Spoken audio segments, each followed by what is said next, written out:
Okay, so welcome, Ani. Today we are here for the second in the Gestational Diabetes Prevention and Awareness Training series. So you met with us, some of you were with us last month to hear Crystal Baum speak about our introduction to gestational diabetes awareness. We've got some people joining us today from a traditional parenting workshop, and others of you joining from all over the place from your place of work for this training today. So today is week 2, and we're talking about the more clinical side of gestational diabetes management. So just those couple of housekeeping notes. Your microphones have been muted by default and your video is off because this is a webinar setting. The session is being recorded and the recording will be made available. This one may not be posted on the Facebook page, but we will email it around to everyone that was registered along with the slides from the session so that you can catch up afterwards if you need to. We do ask that you feel free to use the Q&A function if you have any questions, or the chat box. I will be monitoring both, and we'll see how today goes. Our speaker today, Georgia, is happy to answer your questions as we go. So if you do have questions about a particular slide, or you're not sure you understand what you're hearing, at any point you can pop a question in the Q&A or in the chat box, and we'll do our best to get to them as we go. And we'll also save some time at the end for some questions. We will also share a survey link at the end of the webinar, and we do please ask you to share your feedback. Both our speakers and our team do like to hear from you about what you thought of the webinar or the training, and what we can do better next time, or what you'd like to see in future trainings. We do try to use that information to plan our next sessions. Okay.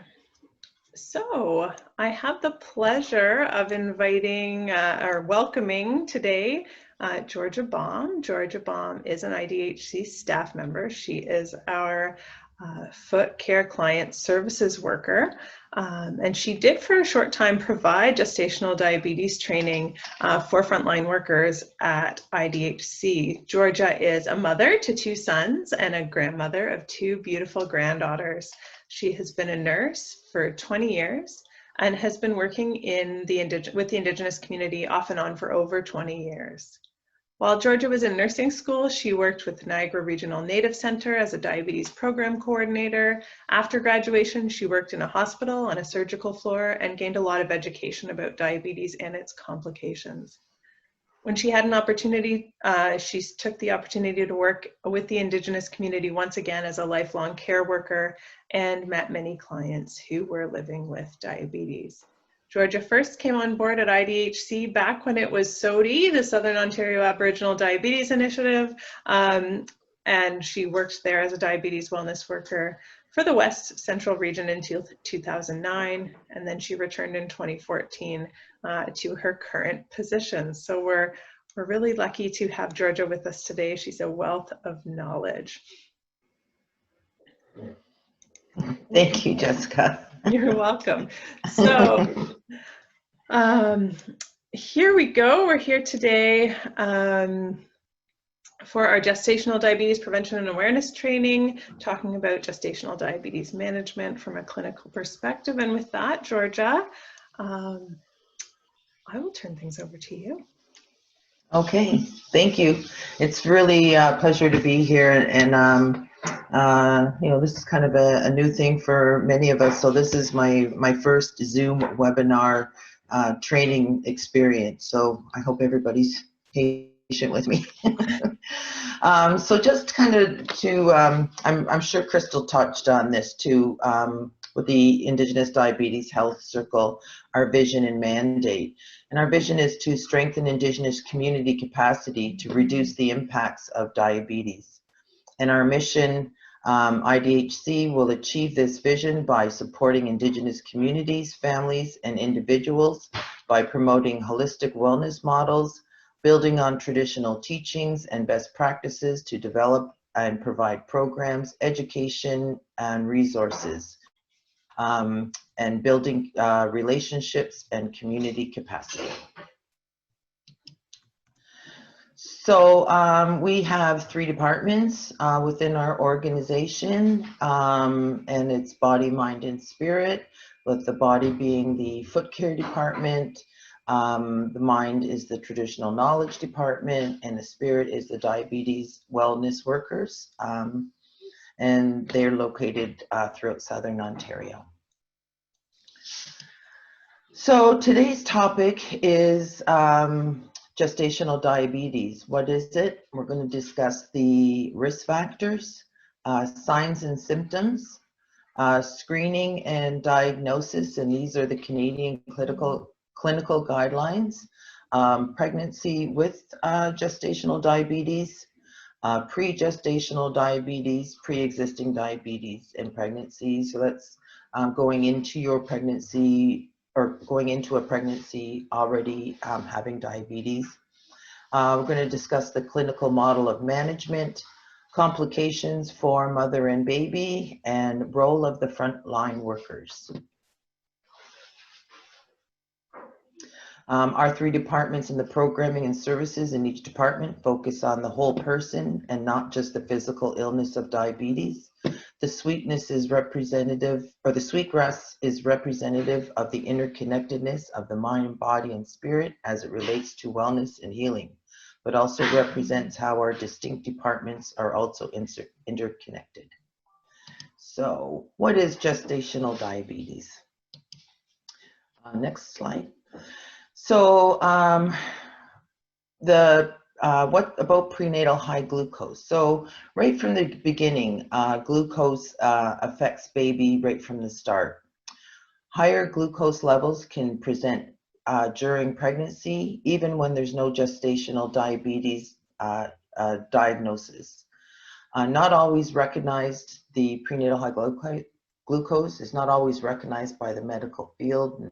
There's some risk factors. Self-monitoring blood sugars is really important, and then also the possibility of complications. So pregnant women with blood sugar levels in the higher range of normal, but not necessarily enough to be considered diabetes, are more likely than women with lower blood sugar levels to give birth to babies at risk for many of the same problems seen in babies born to women with diabetes. According to the study, funded in large part by the National Institute of Health, there are discrepancies amongst countries and organizations as to the diagnosis criteria for gestational diabetes. So in many people's experience, many women have been aware without being diagnosed as having gestational diabetes, but having large babies resulting in difficult labors or requiring C-sections. In those cases, we wouldn't know if blood glucose was close to a diagnostic level, and often healthcare providers will not give the result to the women unless she asks. We don't want to alarm mothers unnecessarily, but rather empower them to understand what her levels were, and that if they are close to the upper limits, that baby may be bigger than an average baby, and there are increased risk for complications. So we'll go to the next screen. So some of the risk factors for gestational diabetes.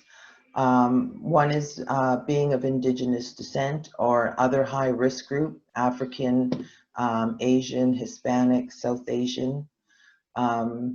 Getting pregnant for the first time, being age 35 or older. If given birth to a baby who weighs over 9 pounds previously, having gestational diabetes in a previous pregnancy, a family history of diabetes type 2 with a parent or a sibling, above healthy weight range, polycystic ovary syndrome, The Acanthus nigrans, which is that dark patch you'll see on the back of some people's necks. A lot of times that's an indication of insulin resistance. Using cortisol medications, prednisone, other medications like that that can affect somebody's blood sugar, and having pre-diabetes prior to pregnancy. Next. So a lot of the symptoms, signs and symptoms for gestational diabetes is a lot of times very, very similar to type 2 diabetes. There's the fatigue, which is normal throughout a pregnancy, but this is more excessive. Excessive thirst to alleviate, or excessive thirst, which is the body's way of trying to cleanse sugar from the system. So, and if somebody's drinking liquids that have sugar in them, you're kind of compounding the problem, where, you know, water is the best choice for thirst. Frequent urination. This is another sign of diabetes in pregnant women. Frequent urination at the beginning of a pregnancy is quite normal too. So some of these kind of blur the lines a little bit. Changes in your vision. A lot of times people with high blood sugars will notice that their vision changes. It's a little bit more blurry. Of course, there's mood changes, which also comes along with pregnancy. Nausea. With really high blood sugars, a lot of times people will state that they feel nauseous, but also this is another sort of symptom of pregnancy. And you know, one of the things that we do when we're pregnant, going to each doctor visit, is to bring in a urine sample, and a lot of times if there's sugar in the urine, it'll be detected at this time. So, next. So this is just kind of a reiteration of some of the previous slides. So signs and symptoms of gestational diabetes are quite similar, with the increased thirst and urination. And like I say, these a lot of times are, you know, very similar one to the other. So as a frontline worker, when you know, you have a client who is like expressing some of these things, it's an opportunity for you at that point then to, if you have the glucometer and that, to do a quick glucose check using, you know, a monitor and a screen, and advocating for the woman to get screened as early as possible, especially for those women who are at a higher risk. Next. So preventing gestational diabetes requires lowering modifiable risks.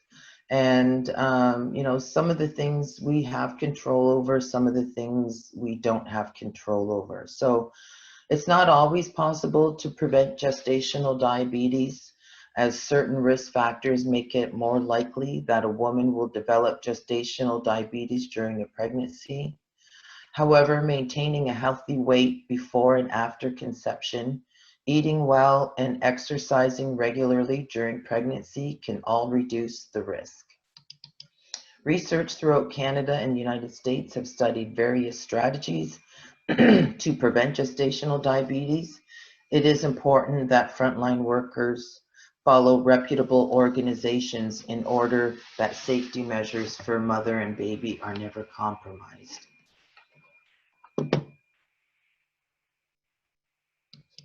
Next. So throughout any pregnancy, there's always you know, doctor visits and some blood work and things that are done throughout the pregnancy. And usually between 24 to 28 weeks, a woman is given a requisition from her doctor to go to a lab and have some blood work taken.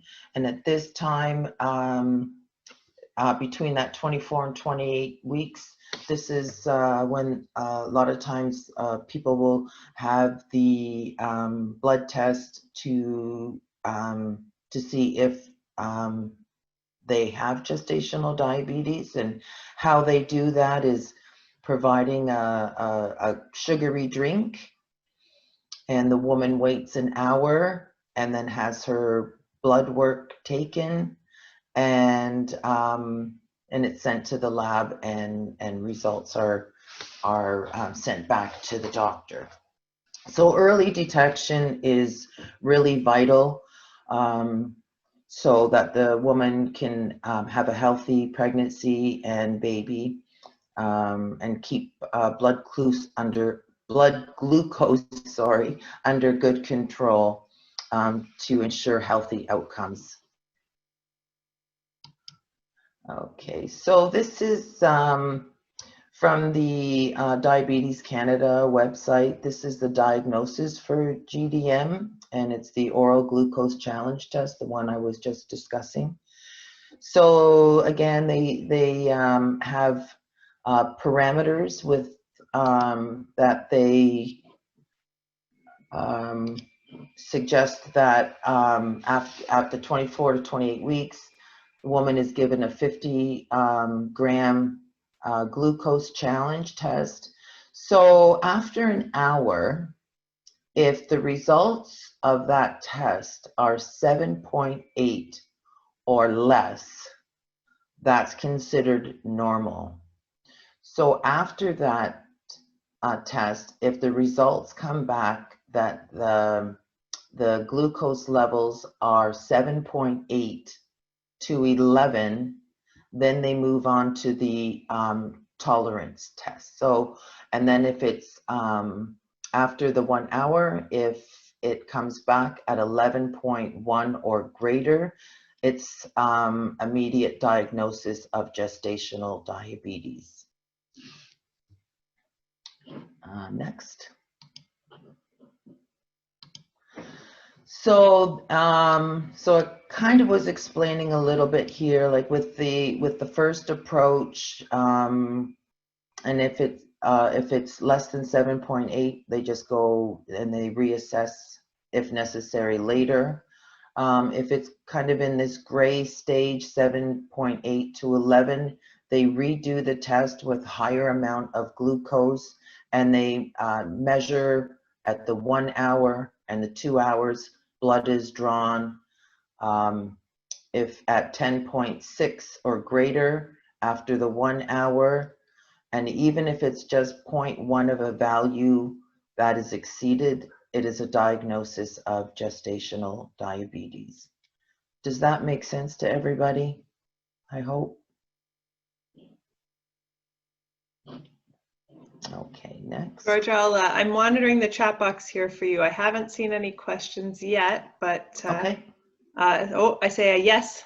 Yes, Chimagwech. So people are understanding, or at least one person is understanding. So okay. you to keep going. Oh, good. So then this is like the next slide is just like a little bit more of a closer closer look at like the guidelines, and with the 75. So that is the tolerance test is the one with the 75. And that's just a bigger picture of what was on the previous screen. Okay, so if a woman with gestational does not achieve the so once you know, somebody is diagnosed with the gestational diabetes, a lot of things go into action at this time. The woman, you know, depending on you know, certain things, generally is given about a 2-week period to start nutrition therapy, changes in diet, become more physically active. Her healthcare team will expand. There'll be a dietitian involved, diabetes nurse educator. So generally within that first 2 weeks, they want to see a big drop in blood sugars and seeing if the nutritional therapy and the increased activity is having any progress on lowering these blood sugar levels. And during that 2 weeks, blood sugar levels will be monitored closely. Somebody may have to, take their blood sugars, 6, 7 times a day. And if there is good blood glucose control, they will continue on that. If not, without good blood glucose control, pharmaceuticals and medications are started. And the first line of that they would start a woman on is insulin. And this was, for years, this was like the go-to. Start, woman on insulin, increase her team, really closely monitor, more blood tests and health medical appointments with different nurse practitioner, their obstetrician, the dietitian, different people involved now. Within the last few years, however, though, the Metformin has been introduced for women who have gestational, and they've done some research. Of course, none of this is there's any conclusions yet, but for those women who really have a apprehension of giving themselves a needle, metformin is now an alternative throughout the pregnancy. And if that cannot be tolerated, they've also have a prescribed glyburide if necessary.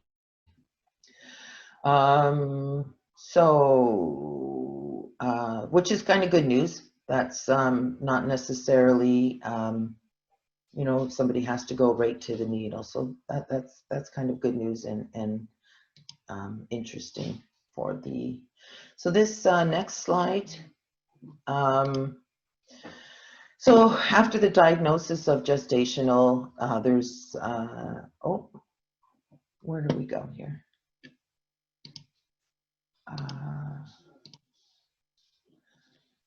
Okay, I'm on the next one. Okay, so one of the things that people need to be really aware of, especially once they're started on an insulin, is the hypoglycemia and hyperglycemia. So hyperglycemia is higher than normal levels of glucose or sugar in your blood. And some of the signs and symptoms of that are the excessive thirst, excessive urination, hunger, fatigue. A lot of times people will, their skin will become dry and itchy, and infections that are slow to heal, or UTIs, yeast infections, bladder infections, things like that.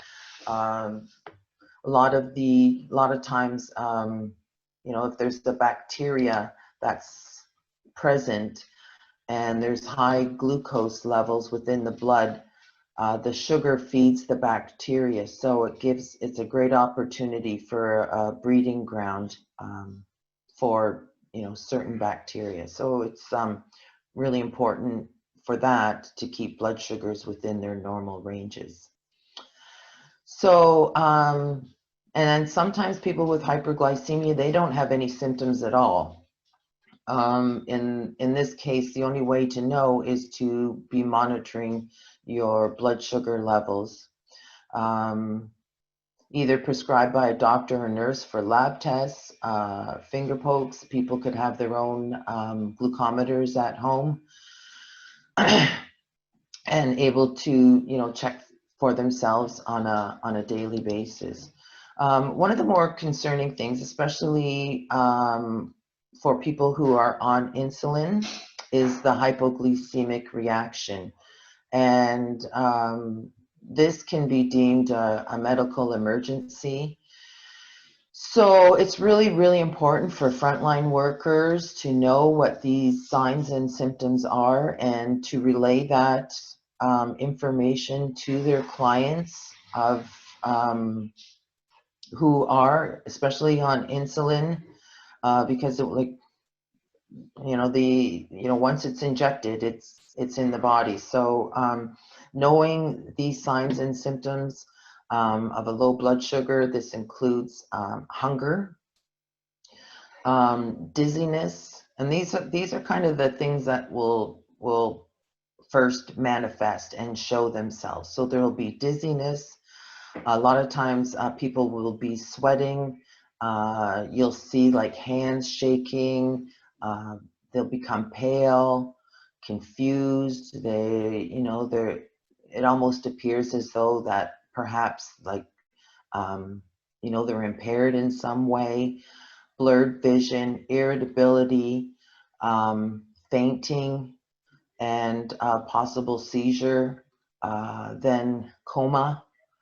And, at this point, like, you really need to have a medical intervention. So it's really important to be aware of these signs so that a low blood sugar, while it's happening, can be identified and quickly resolved with apple juice, something to bring the sugars up. And then after getting the blood sugars up, it's really important then to have something to eat, because that, if you take a juice or dextrose tabs or something like that, they can start kind of spiking your blood sugars. But it's also really important to get something in your system to help maintain and level those blood sugars out and to sustain them, so that you don't drop back low again. So if somebody's past this irritable, confused stage, that they're starting to lose consciousness and their ability to swallow or eat becomes a non-option, then some sort of medical intervention would need to be in place. So again, this is like I have to stress the importance of being able to identify the hypoglycemic reaction. Not as common with the oral medications, but certainly with somebody using insulin, especially somebody starting it for the first time. It's really important to be able to identify these things and have some sort of fast-acting sugar available at all times. Okay, so next. Okay, I'm gonna have to open this one up. Okay, so how might a pregnancy with gestational be different? So once somebody's been diagnosed with gestational diabetes, it's now a high-risk pregnancy. So with the potential of complications for both mom and baby. There'll be many more medical appointments and tests that will be required, and to follow the clinical parameters. Self-management and diligence required by the mother. So she will have to be doing blood glucose monitoring, really paying attention to her nutritional guidelines and following a diet that would be, low in sugars, higher in protein, fresh vegetables and fruit, and of course, needing to combine that with physical activity. And we don't really recommend women at during pregnancy to start anything new, but walking has always, you know, can always be incorporated into the day. And you know, you can, you know, increase the intensity, increase your distance, and you know, and things like that, without really compromising too much.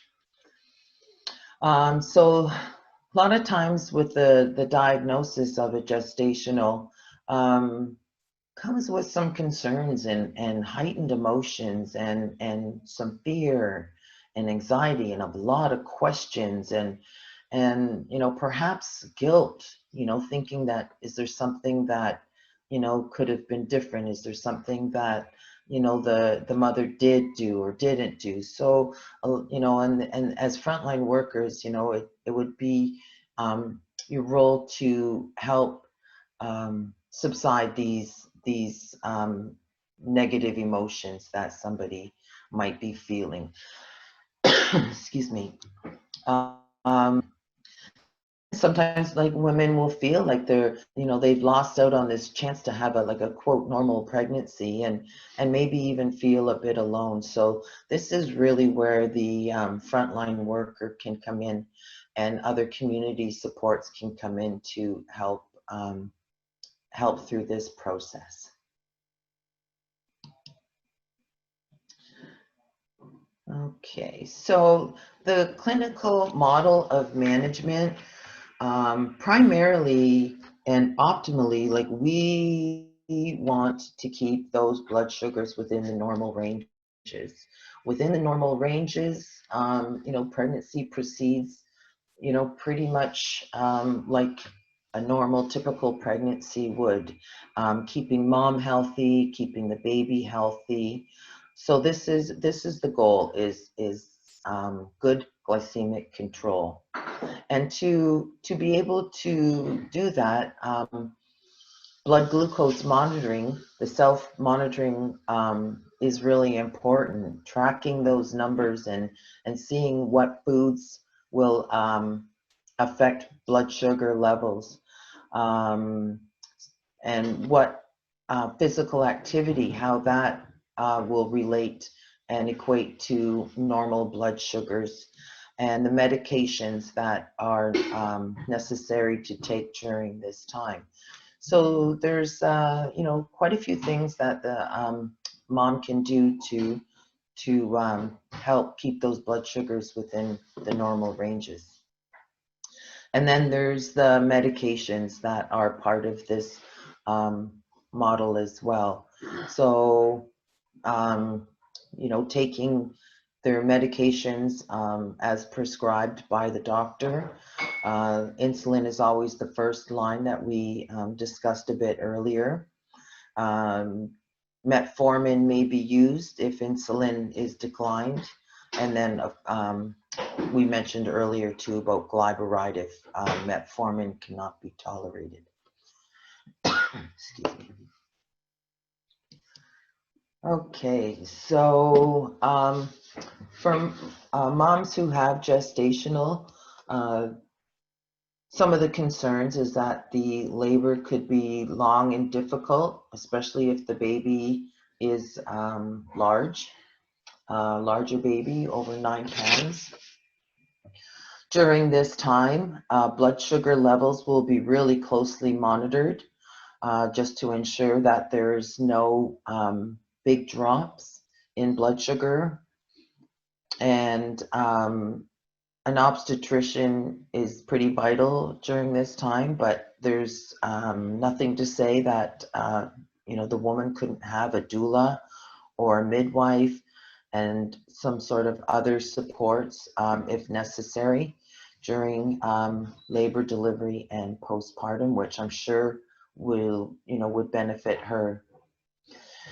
So also early delivery, if baby starts getting too big, early delivery may need to be discussed. It might be something that you know, may have to happen, and that could be through an induction. Woman is admitted to hospital and started on medication to induce the labor, or a pre-booked cesarean section. So after baby is born, it's really important to feed the baby. Breast feeding is encouraged, or bottle, whichever decision. And then there's screening at 6 weeks and 6 months for mom, because a lot of times women who have gestational diabetes, after pregnancy, it will go away, but also it's a precursor for acquiring diabetes type 2 later on in life.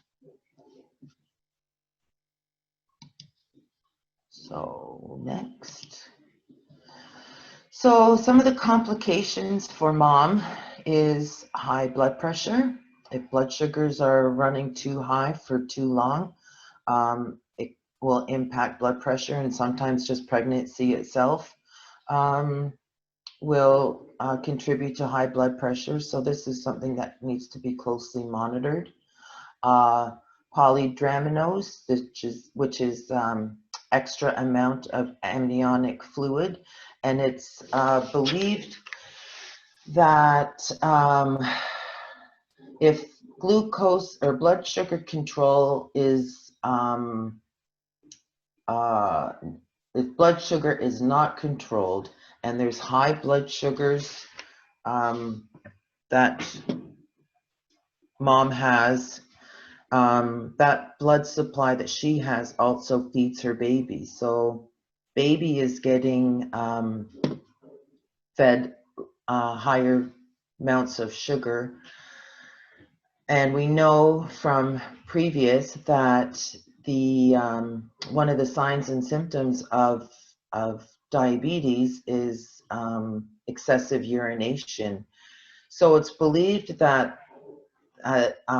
because the baby is being exposed to higher glucose levels, their body also is trying to excrete the extra sugar by urinating more. And it's believed that this extra amount of amniotic fluid is in relation to high blood sugars that the baby is being exposed to in utero. And also with high blood sugars that are going through the placenta into baby, their little pancreas is also trying to deal with these high blood sugars. So baby, it's also making more insulin at this time as well. So there could be delivery complications. Having a big baby, there's we discussed this earlier, sometimes C-sections are going to be necessary, early inductions, and if baby is being born naturally or normally vaginally, sometimes there'll be shoulder dysplasia and other things that can cause complications. Preterm labor, a woman could go into labor a little bit earlier than she should. Having gestational in other pregnancies, and an increased risk of type 2 diabetes later in life. So complications for babies is macrosomia, and this is significantly larger than average baby. Jaundice, respiratory complications, a drop in glucose level immediately after delivery, and an increased risk of type 2 diabetes and obesity within childhood and throughout their life. So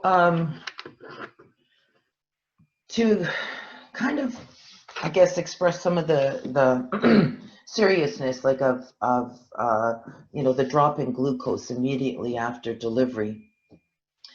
So as mentioned a little bit earlier, if baby's exposed to high levels of sugar while in utero, and high levels of insulin, well, in utero and at birth, when the cord gets cut, that sugar supply has now been cut off, and baby has excess amount of insulin within its system. So that insulin is now attaching itself to sugar, and baby's blood sugar levels can plummet very, very quickly. And that is why it is so important, if able to, is to get the baby on the breast and start feeding immediately. And if that's not possible, you know, a formula or some sugar water. I think generally they do like a sugar water at birth if baby's blood sugars start going down too fast and too low, because this again is a hypoglycemic reaction which can become a medical emergency very, very quickly. So, you know, over 20 years ago, when I first started working in diabetes, you know, diabetes type 2 was considered like an adult onset disease. So the risk factors, you know, were being over 45, sedentary lifestyle, overweight, you know, the list goes on. However, over those last 25 years, it's now changed. The demographics of people who get diabetes now ranges from childhood into adulthood. So we have a whole generation now of young people who have diabetes in their teens, early 20s, and you know, this can be challenging, one, in trying to become pregnant and also maintain that pregnancy through to the end to have a healthy baby. So a lot of women are going into pregnancy already with diabetes. So that's what this pregestational diabetes is talking about here. So there's like higher risk for preeclampsia, and that also is very serious complication, miscarriage and stillbirth, birth defects, bigger babies, and of course the C-section and preterm labor. Georgia, I Yes. just saw someone with their hand up. So someone named Teralyn has a question. So Teralyn, I'm going to allow you to talk here. You should be able to unmute yourself and ask your question.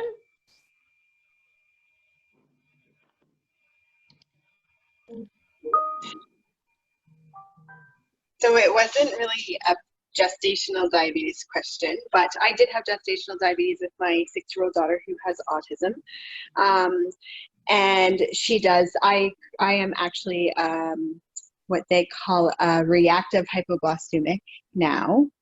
But my 6-year-old also has reactive hypoglycemic moments, but she struggles with ingrown toenails and dry skin on her feet, and she has a difficulty walking.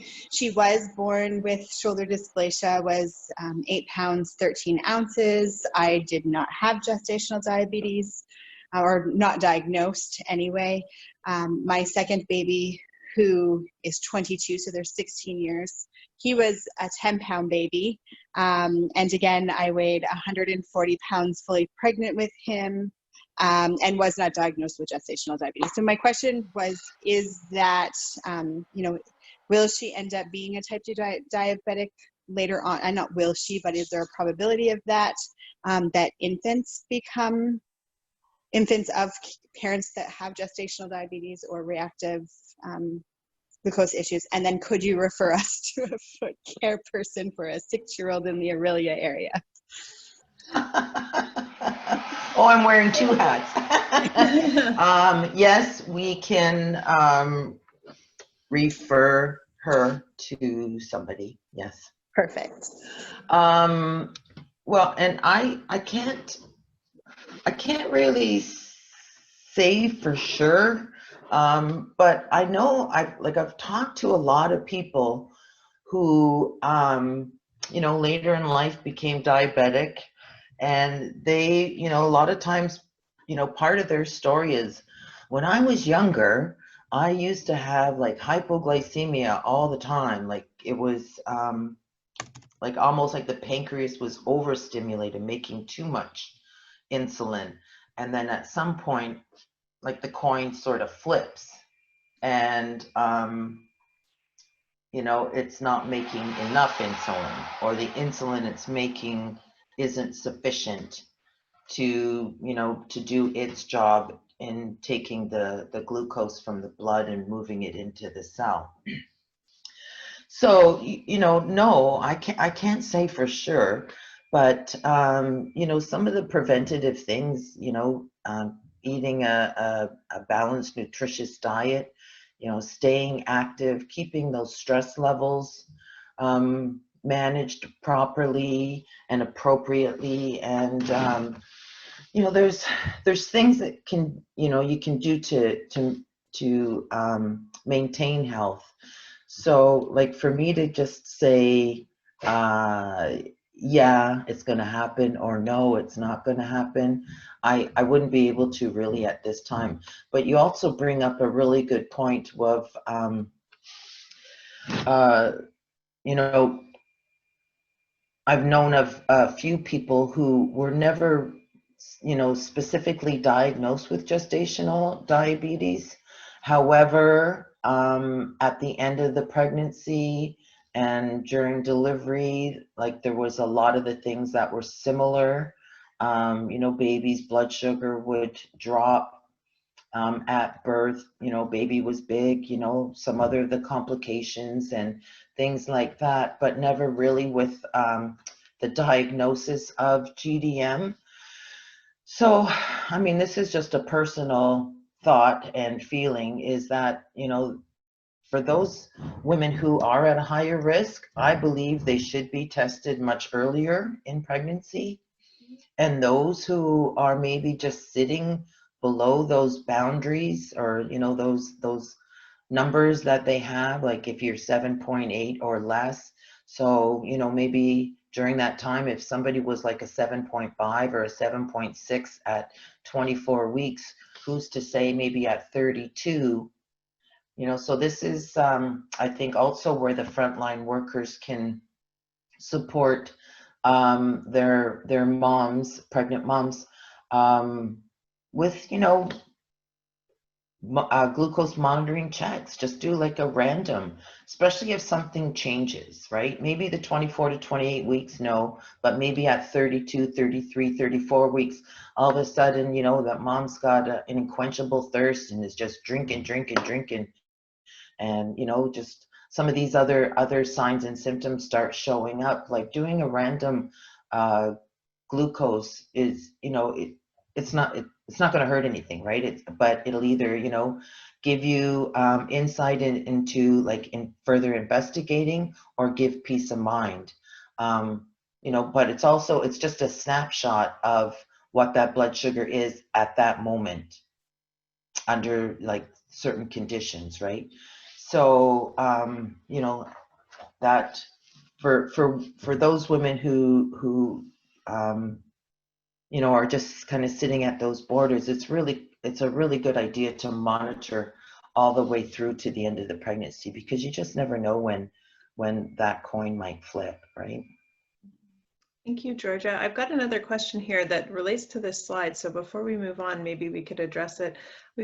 First of all, you've got a compliment. Someone appreciates how well this information is being presented. And second, we have someone who's looking for a bit of clarification about preeclampsia. Okay, so it's a complication in pregnancy that's characterized by high blood pressure, and it'll have signs of damage to like other organs, usually liver and kidneys. And this also is a really serious condition. And what will happen is the woman's blood pressure will increase. Generally, they will gain a lot of weight very quickly. And I think like anything more than 4 pounds in a week. But I also had a friend, I think she gained like almost 10 pounds. And it's just fluid. It's just like, because the kidneys aren't working well and they're not able to do what they're supposed to do, and as well as it affects the liver. And you can become toxic, and it's very serious for mama and baby, because could lose both. So the preeclampsia is a very serious condition. Mhm. Did that answer the question? Thank you, Georgia. I haven't, I'm sure she'll indicate in the chat box if she needs further clarification. Okay. We're also, oh, she says yes, that did answer the question. Okay. The other thing is, this is a little getting off topic from our topic here today, but we do have some interest. I think your job title has piqued some interest in people. So there are people wondering how to get in touch with you if they do need more information from you with your Foot Care Client Services hat. Should we post your email address for the group, or what's the best way? Okay, Yeah. I will post that in the chat box. Yeah. And I will allow you to continue on your way with the presentation. Okay. For women that are going like into a pregnancy already having high blood sugars or diagnosis of diabetes, higher risk of miscarriage and birth defects and bigger babies and C-sections and preterm labors. So, as we know, not all pregnancies are planned, but if becoming pregnant is something that's on somebody's vision board and they're working towards that, especially if they have a diagnosis of type 2 diabetes or even type 1 diabetes. It's all about the planning. If you know you want to have a baby and you know you want to get pregnant, and Grandma Renee next month will talk more about this, is preparing the ground. It's like preparing your garden. You need to prepare your body. You need to prepare and be in the most healthiest state, going into your pregnancy. So if planning a pregnancy is in your future, increasing folic acid, making lifestyle adaptations, quitting smoking if that is something, changing nutritional, your diet if necessary, excluding certain things, introducing healthier foods, anything that's modifiable, to help decrease any of the complications is really important during this time. Medication adjustments may be necessary too. If you are monitoring and getting yourself physically fit, mentally fit, and that to become pregnant and have a baby and that. Some increasing your activity. Sometimes blood sugars will just kind of start lowering, and medication adjustments may be necessary.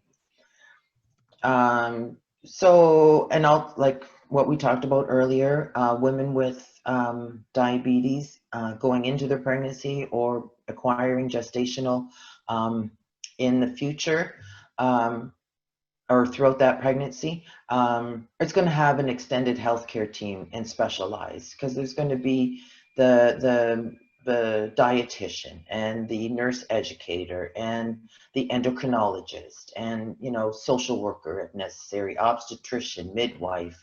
Like the team becomes pretty extensive. There'll be extra tests. Of course, moms will probably go for more frequent ultrasounds and blood work, just to keep an eye on the size of the baby, because sometimes with this polydramnies, belly will get really big, but not necessarily baby is. It's just more the amniotic fluid, the increase in that. So, you know, making adjustments and you know, having a more healthy diet, exercise. I like crystals. Terminology for stress management is peace finding. So, you know, you're focusing on the positive and, you know, looking at if anything in during, like with your medications will need to be changed. Okay. So again, it'll be, you know, preparing for delivery, a lot of tests like the last couple of weeks. And most doctors and healthcare teams won't let a mom with GDM go past her due date. That's, I mean, it just makes sense with all the things that we've discussed here. And again, with, you know, the potential for having to do labor. Again, with the pregestational diabetes, same as GDM, breastfeeding is encouraged right at the beginning. Closely monitor blood sugars, and after baby is born, a lot of times can revert back to their regular medications. Say if they were on metformin and then got pregnant and they got switched to insulin, well, after delivery, a lot of times you can go back to your oral medications. Georgia, on that note, we do have someone asking a question about metformin. So someone has asked, is metformin still being used? I thought the government had recalled the drug due to cancer-causing agents. I believe it is still being used. I think it was a specific drug company that was making metformin. I don't like, because there'd be different companies that would make it, and I think for I think it might have just been one. Mm-hmm. That's what I have. I have Mona here saying that it was only certain formulations that were recalled, and that the person and certain companies. So the person's doctor or pharmacist would have addressed it or should have addressed it. We see lots of people weighing in here, not recalled, just a study indicating possible risk. Certain brands were recalled from certain companies. We are still learning in nursing class. It's really great to see everybody weighing in and to see the high level of knowledge in this group. Someone else says you can check the lot number on the product. So yes. For those that did ask, metformin is still around. Someone else says her husband is on it and had to switch brands. So it's still around, but depending on the brand you're on, you may have had to switch. And if your pharmacist is worth his salt, he should have taken care of that for you. Yeah, well, and sometimes we have to do our own homework, right? Yeah, so I remember, well, because it was, I mean, that's, you know, just this has only happened like in the last few years, because even when I was doing the gestational training, I remember being up in Thunder Bay, and one of the participants who was in the training, she was pregnant and had type 2 going into her pregnancy, and her doctor allowed her to stay on metformin, didn't switch her over.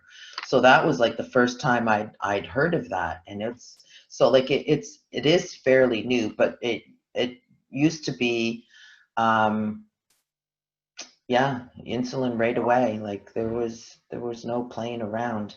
You know, because you think if you get diagnosed at 28 weeks, those next 3 months go by really quick. So, you know, it's really important during that stage to ensure the health of mom and baby during that last trimester for sure.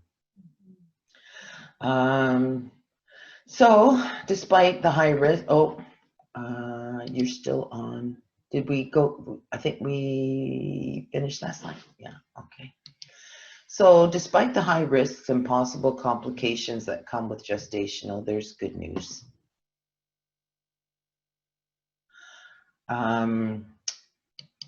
Been like many successful pregnancies for women who have had gestational. You know, it is a serious thing, but I think, you know, with the supports and a lot of the stuff that we already know, and you know, how we can help our clients, the frontline workers, helping and supporting the IDHC toolkit has wonderful things in there, just, you know, for reminders of you know, the food plate, and to drink water, and you know, some sort of peace finding, whether it's through journaling or, you know, physical activity, walking in the woods, meditating, all of those sorts of things, and making sure that you know, the woman feels supported and surrounded. And in this next slide, you'll see that, you know, you know, the person, you know, she's not alone. Like there's all of these people that are around her, from nurses and dietitians and frontline workers and pharmacists, and of course family members, and you know, their partner, you know, whether it's you know, dad, or a good friend, or husband, or significant other. You know, we need to really stand around the person during this time to help them through, because I think it could be a very, well, it is a very stressful time. And you know, being diagnosed with anything during a pregnancy, I mean, that's just going to add to any other stresses that may be going on in their life. Excuse me. And to encourage your client and your mom to be to reach out and to ask for help. So the role of the frontline worker in prevention and gestational prevention and awareness is creating the awareness within the workplace and the team, expanding your knowledge and nurture the and support for moms, providing space, whether talking circle, you know, getting together with other moms, you know, hearing other success stories, you know, providing information and programs aimed at promoting general healthy lifestyles and healthy pregnancies. Connect with an integrated local elder, traditional teachings where possible. Grandma Renee next month, you guys are gonna love her. you're gonna probably want to book 2 hours, because there's gonna be a lot of stuff coming for her. You know, and just reconnecting with culture and some of the birth practices and things like that, where she will get into a lot more. Be the supportive link between community and mainstream and other Indigenous organizations when needed. Connect with other supports such as IDHC for programming collaborations and helpful resources. So I guess at this time we can take some questions, more questions if anybody has them, or a story, or share an experience.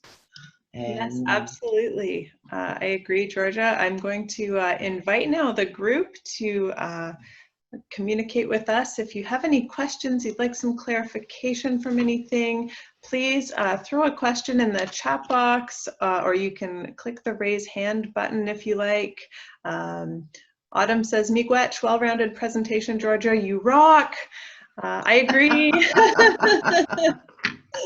We thank you so much for joining us today. I will just pause for a second here. Sometimes it takes people a second to get their head around their question and get it typed in the chat box. Someone else says, it was fantastic. Oh, thank you. And Leanne says, so nice to see your face, Georgia.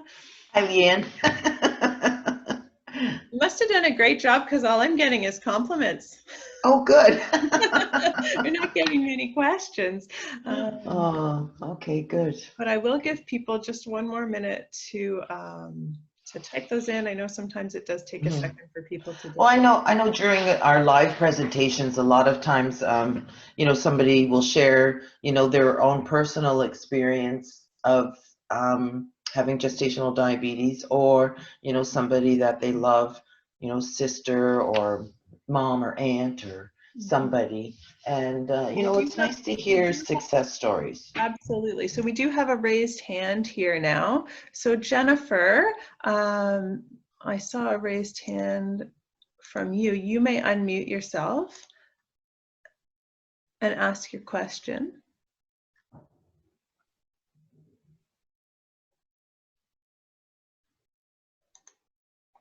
Jennifer, were you gonna?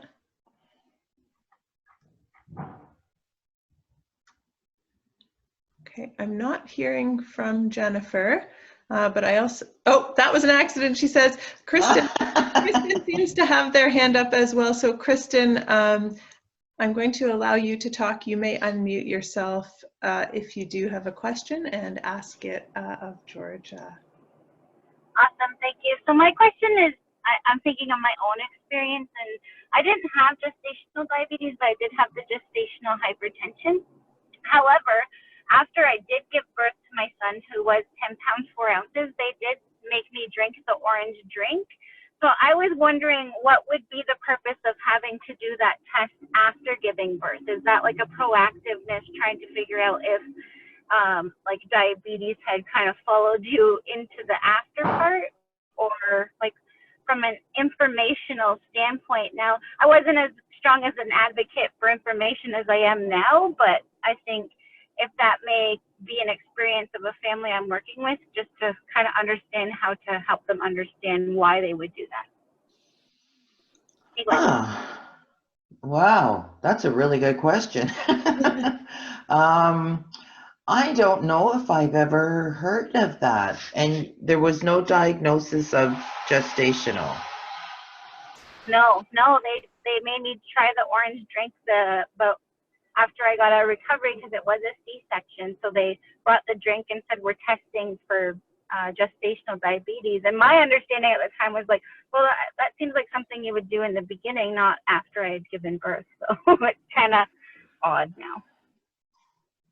Well, I don't know, Mona, like, do you have anything that you can add to this question? All I'm thinking of, unless your like blood sugars dropped really low and I don't know. Oh, Mona's, yeah, like, yes, I can. Unmute her. Let me see, Mona. I've granted you permission now to talk. So Mona, you should be able to unmute yourself and Hi there, good question. I feel like those doctors on the National, you know, people phone in and with their COVID questions, and they always say, good question. Yeah, there's a lot of things that could have sparked that doctor or the medical team to test. And like you say, you weren't diagnosed during your pregnancy, but then we have this situation where not every medical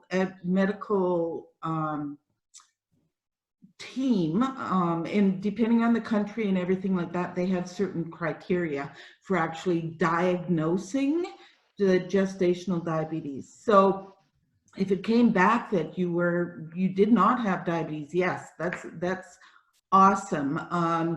But it was not in jest, and I would say that your doctor was very, very proactive. And so, you know, we want that. We really appreciate that doctors are getting more familiar about, you know, the blood glucose levels and the risk for getting gestational diabetes, et cetera, et cetera.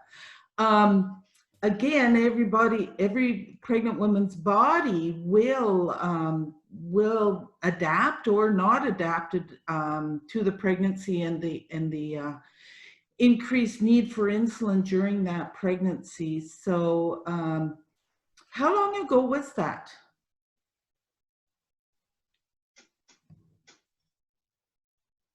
Do we know? Krista? Kristen? Hi, can you hear me? That was 7 years. Okay. Wow. So that doctor was like right on target there. And do you continue to have your blood glucose tested regularly?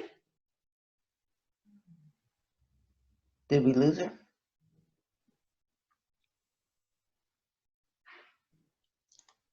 Yeah. Maybe we did. So that's a little bit of my thoughts on why that was done at that time. And again, probably a proactive thing just to ensure that there wasn't diabetes during the pregnancy, in order to prepare for another pregnancy, or in order to keep watch on you for the years to come. Does that sound like a reasonable response? I think so. She said, sorry, she got disconnected 7 years ago, and thank you for answering. We do have a couple more. Yes, that answers her question, Miigwech. We do have a couple more questions for you, Georgia. And Mona, you can hang around in case Georgia decides to call on you, but we'll let Georgia have first crack at them. So are people with insulin resistance more likely to develop gestational diabetes? Well, I think if there's like any sort of insulin issues, especially with resistance, I mean, that a lot of times will manifest into a type 2 diabetes. So, I mean, to me, it would only make sense if you already have insulin resistance going into a pregnancy. That's going to challenge your pancreas and, all of your other systems. So I would think that the chances would increase because of the insulin resistance, for sure. Thank you, Georgia. We have another question here. Would the baby go into a hypoglycemic state post-delivery? If so, what is done for the baby?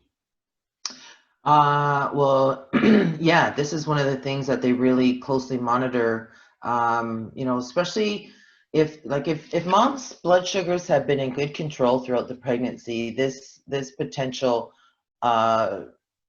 risk is minimized. But if mom's had higher than normal blood sugars, and it's been challenging for her to keep them within the normal ranges, like what we mentioned a bit earlier, mom's blood is feeding the baby. So if mom is having high blood sugars, baby's having high blood sugars.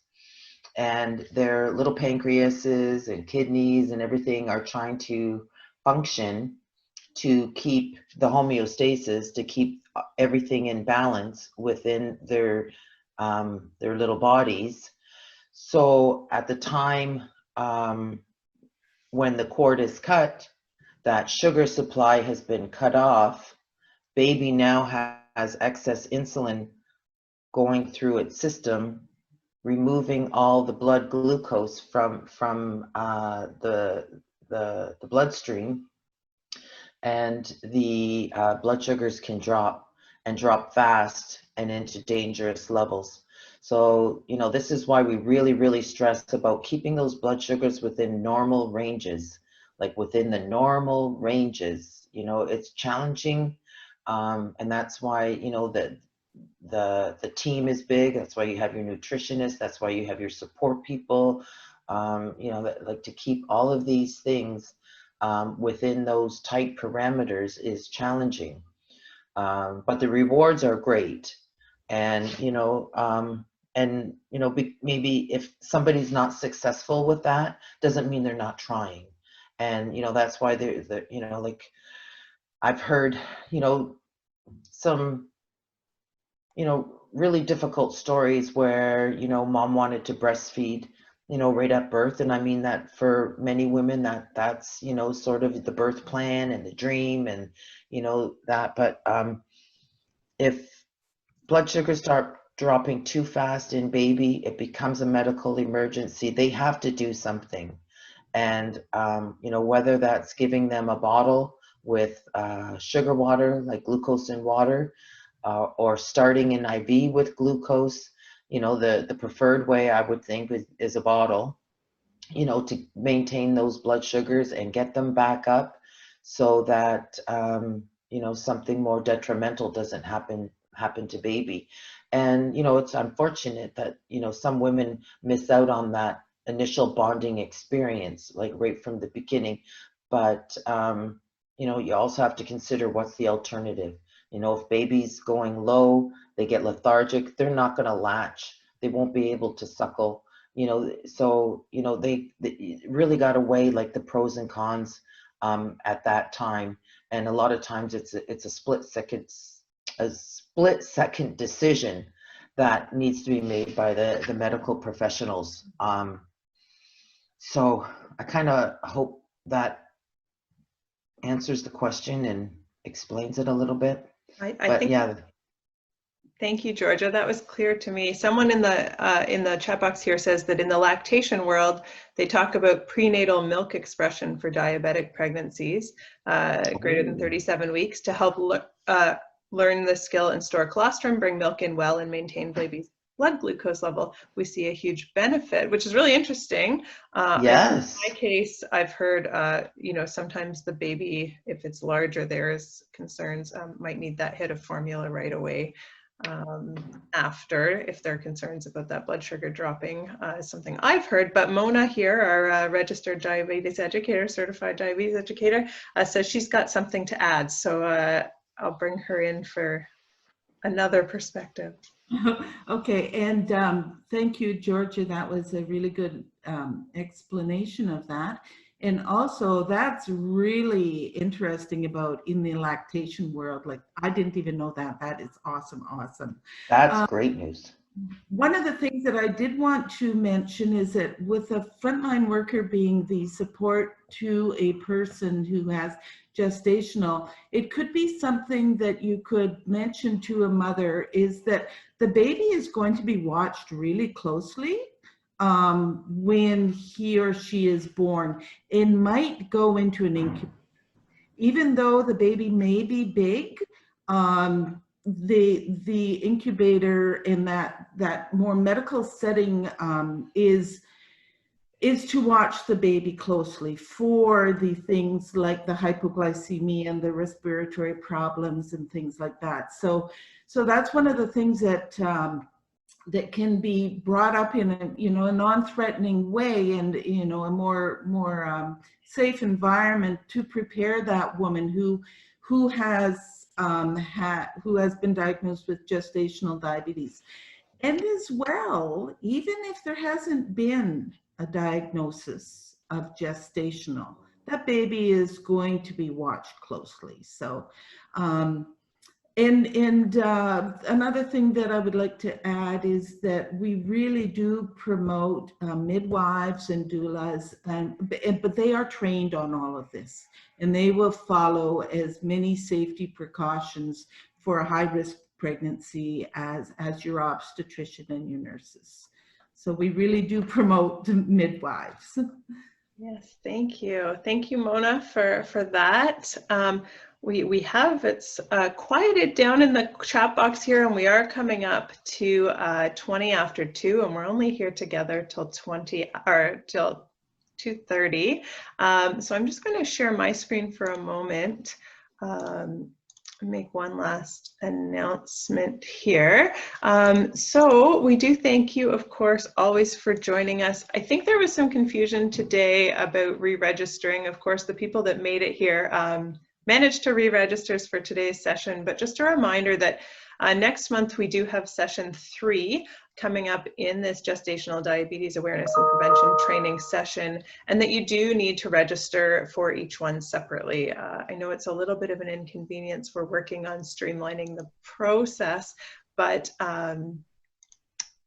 we do need to register for each one in this session, in this series. But next month, I think, is going to be another fabulous, fabulous, fabulous session.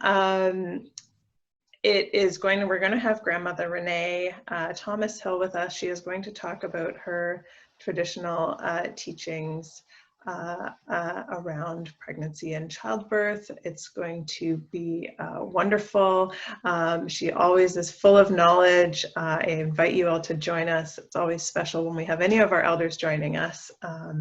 It will be also a Tuesday. It'll be the same time period. So I don't have I believe it's the 17th of November there. I'm not going to share the link right now because I do have to update it. But what I will do is I will email the link around when I email out with the confirmation kind of thank you for coming today. You will get that link tomorrow. It will be ready. So anyone that came today, I will also double check my list from whoever attended the first session and this session, and I will send out that registration link and reminder to log in for the third session in the series. We do record them all, so I can also get that set up for you. If you missed one, you can shoot me an email and I will get you the information that you need to follow up if you missed a session. Also, outside of this training series, we also, hey Mona, I'm making a plug for you here. We also in our regular standard IDHC webinar series on November 19th, which is a Thursday, Mona Judri, our certified diabetes educator who works with us closely, will be speaking on family and diabetes in relation to Diabetes Month and doing a talk on that. So again, watch our Facebook page for registration info, but I will also be checking everybody. Oh, with Cody, yes, with Cody McGregor, wonderful Cody on our team. Everything is always posted on our Facebook page. Sometimes you have to click on through to the events section to find that, but I also will be adding anybody that indicated when they registered that wanted to be on our mailing list. I will also send these things out, and also you will have another opportunity to indicate that you'd like to be on our mailing list if you fill out our evaluation. I always ask everyone to fill out the evaluation. I'm sticking it in the chat box here just in case, because although it should pop up right as you close out of this session, but in case it doesn't, you can click it ahead of time just to get yourself ready. Georgia, we've got 7 minutes left. Do you have a last word? Well, I think, you know, during a pregnancy with a diagnosis of gestational, it's all about support. And, you know, it's about making changes and, you know, keeping an eye on the end goal, which is, you know, healthy baby, healthy, safe delivery, you know, and the you know, the best start that, you know, a woman can provide to her baby. And, you know, that we don't live in a silo. So, you know, it's the people around her, it's the supports, it's the frontline workers, you know, it's that encouragement. And yeah, I just, you know, I hope, you know, I hope that the information that was provided today is going to be useful, and that, you know, the frontline workers who have joined us today will be able to take away something and you know, bring it back to their communities and, you know, share it with those who need it. And thank you for asking me to be a part of this. Well, thank you, Georgia. I really enjoyed listening to you speak this afternoon, and what I can tell from what we see in the chat box, it's all been positive, lovely, beautiful thank yous, and comments about how they enjoyed things, and miigwech, and it was a really lovely way to spend an afternoon, and much appreciated. And we'll talk to you soon, but for now, everybody, we will sign out. And yeah, just watch your email. You'll get the link to register for the next session. And please do take the time, if you have a moment, to fill in our evaluation for us as you leave. Thank you very much, everyone. Take care and bye-bye. Enjoy next month with Renee. It's going to be great.